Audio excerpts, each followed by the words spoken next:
na mídia, aí eles mostram normalmente o que acontece. Ah, a favela da Vila Aliança tá dando tiroteio, morreu não sei quem, e a criminalidade aumenta. Não é só isso, né? Também tem esporte, criança brincando, tem projeto, tira criança da rua. Não é só tiroteio, morte e tal. Ele só mostra o lado ruim, né? E o lado bom ele não mostra não. Como é que você se sente sabendo disso? Mano, sente meio triste, né? Que só mostra a criminalidade, morte e tal. Aí tu se sente meio mal. Aí quem quer vir aqui, de passagem, e não, lá na Vila Aliança é isso, tem tiroteio, mas não sabe o lado bom, né?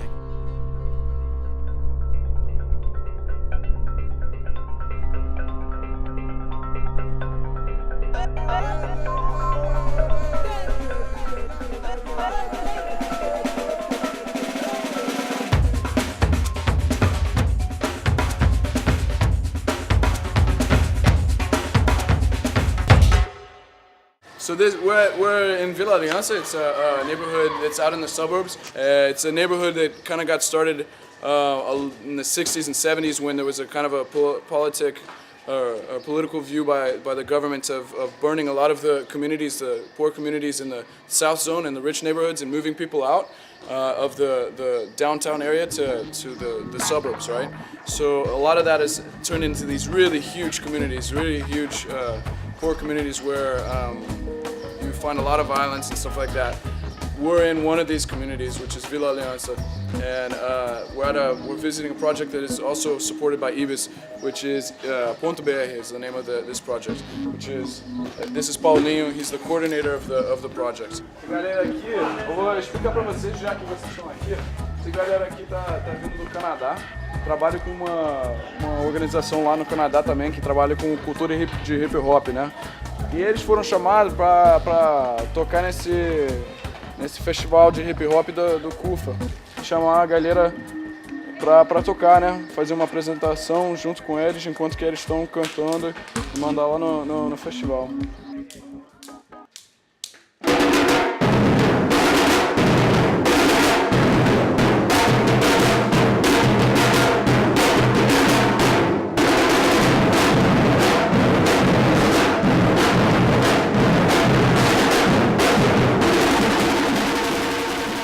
Our plan in coming down here, we were like, we'll get those kids from Paulinho's program and we'll put them into our set and we'll make it live. We had no idea who these kids were. You know what I mean? They came in and they were just like, oh, we'll do a little demonstration. We're like, okay, cool, let's see the demonstration.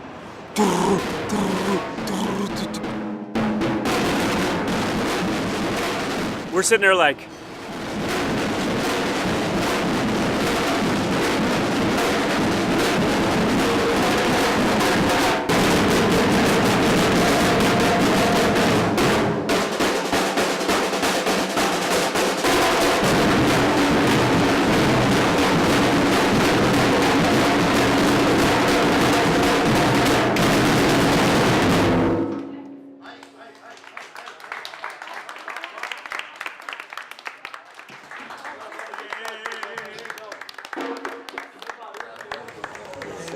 like the drum patterns you're about to give them compared to what they just did is like boring to them. I know, that's why I told them, I'm like, yo, our shit is like real slow and chill, like it's not gonna be, but it'd be cool if they can like interpolate some shit too, you know what I mean? Every once in a while. You know me, Drex, MC, rapper, Hip-Hop. Hip-Hop.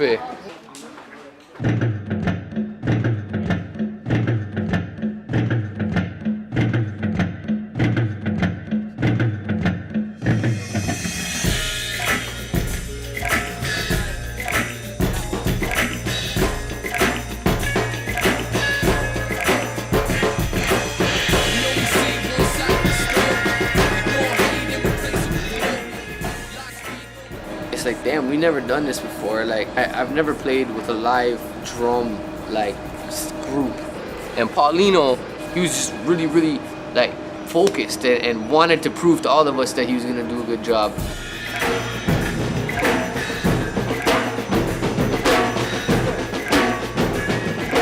It's gonna be hard for them to stay at a slower tempo because the tempo that they're playing at is probably like 180 or something, you know? And our tempo is like 93, 94, like that's the regular hip-hop tempo.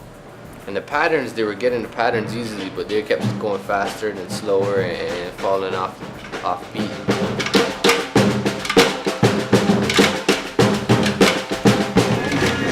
They're not on tempo. We're trying to figure that out. You know, like when I first walked in and I saw them do the thing, we're like, we're gonna kill it. We're gonna mash up the place. It's gonna be sick. And then like we started practicing and I'm like, we're fucked. This is not gonna happen because it was completely just off beat. Porque você quando faz assim, ó, tum, ele tá fazendo um tum turum lá. Não, bicho. Escuta. Eu quero que faça assim, todo mundo igual. Pum, pum, pum, pum. E foi, aí quando ele veio foi um negócio meio, eu sei lá, porque dificultado, porque era de hip hop e a gente era batida. A gente tinha que encontrar uma batida, a gente tinha que fazer uma batida pra ficar junto com a música deles. O problema foi mais a gente tocava, a gente acelerava, a gente saía fora do ritmo da música. A gente acelerava muito, aí tinha que voltar de novo no ritmo, a gente repetia várias vezes a música pra ficar certo. Mas depois, a gente é sempre assim, começa enrolado, difícil de acontecer o negócio, mas chega na hora do show, no final sempre acaba dando certo. Mas só que não é assim mesmo, a gente é jovem, né? Aí não consegue se concentrar muito bem. Eventually they got it, man. And they got it and they killed it and we just were like, thank you.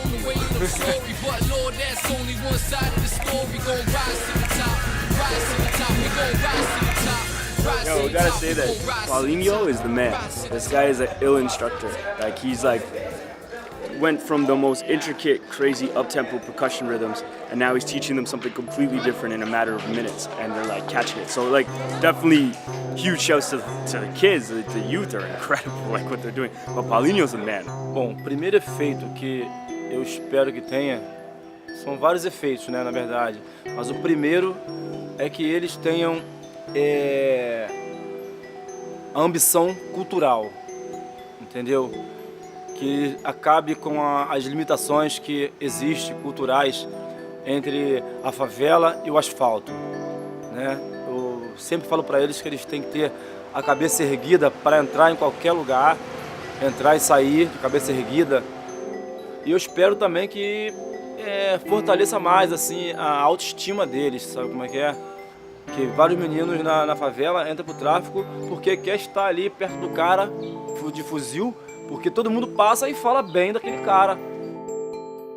Hoje eu acho que a questão todinha de estar no tráfico é uma questão de querer respeito, querer mostrar para alguém alguma coisa que você não é, que você é importante. A palavra certa que a gente fala é querer mostrar status, ter status. Então, a questão, eu acho que hoje em dia, a medida preventiva é muito importante dentro das favelas. Acho que é importante que tira muitas crianças da rua. E as crianças quando começa a idade começa a fazer merda na rua, aí já tem um negócio para eles se focar, tocar música, viajar, se interessar mais, aí fica mais assim, entrosar mais na escola, começa a estudar mais um pouco da música e até seguir a carreira mesmo musical, né? Sim, tocar na percussão ajuda muito, o projeto, né, ajuda. É bom que não fica à toa na rua, fumando, cheirando, faz essas coisas assim que os jovens fazendo aí.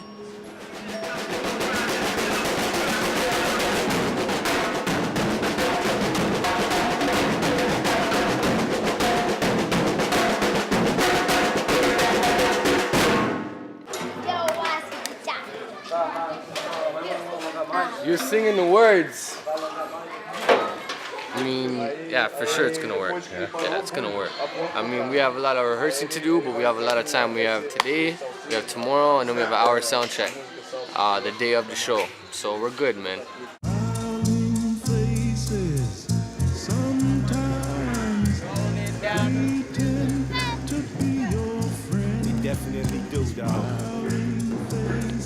We weren't prepared and we didn't expect to grow like as attached to these kids as we are, you know what I mean? Or to fall in love with these kids as we have.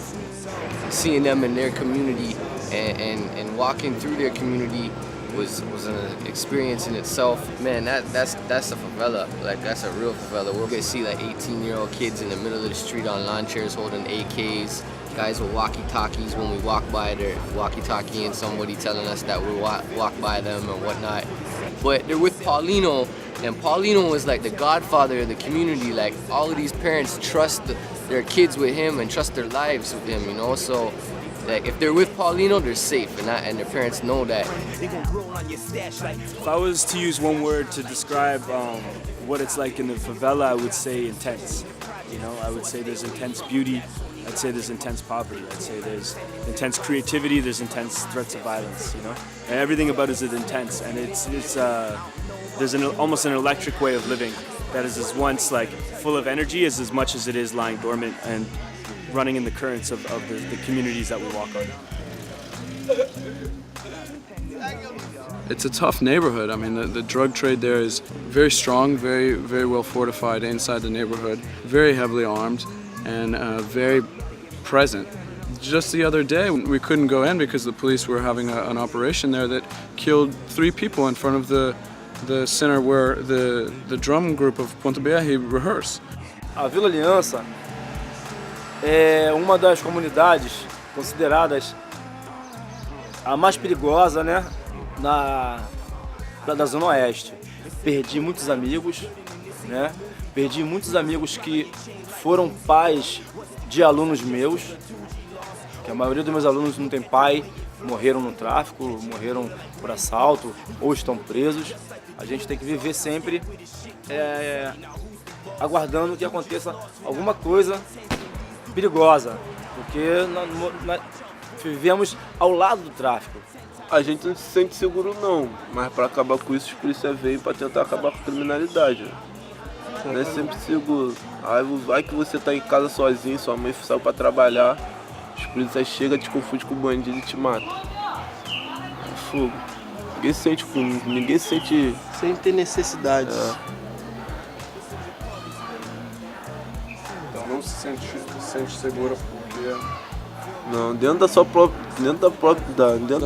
própria casa você não pode ser seguro. Incrível.